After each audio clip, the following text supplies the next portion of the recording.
Нас слушает немало семейных людей, и вот одна мама задает вопрос, она домохозяйка, и большую часть времени проводит дома со своими детьми. Она спросила: если я хочу делать учеников, не следует ли мне в первую очередь сконцентрироваться на том, чтобы наставлять своих собственных детей?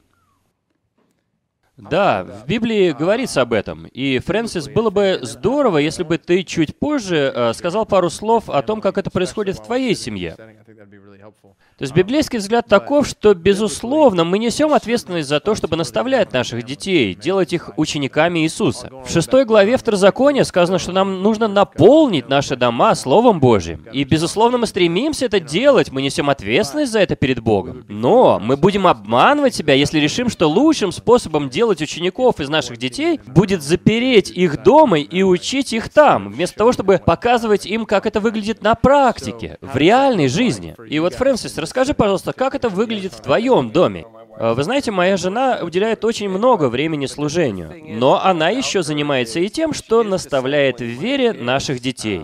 У нее это очень хорошо получается, потому что она не концентрирует все свое внимание только на них. Мои дочери, они наблюдают за тем, как другие женщины приходят к нам домой, чтобы учиться у их мамы. Они видят, как она ходит по бедным домам, по общежитиям, где живут мигранты, и прибирается у них в квартирах только для того, чтобы получить возможность поделиться с ними Евангелием. Они видят, как она общается с людьми, у которых совершенно другая вера, другие ценности, и они наблюдают, как мама разговаривает с ними прямо у них в домах. Вот что я называю настоящим ученичеством. Когда же мы просто сидим с детьми дома взаперти, мы вкладываем в них, что вовсе не обязательно идти кому-то. Нужно точно так же сидеть дома со своими детьми взаперти. Нам же нужно заложить в них то, что Евангелие — это то, ради чего Бог поместил нас среди погибших людей.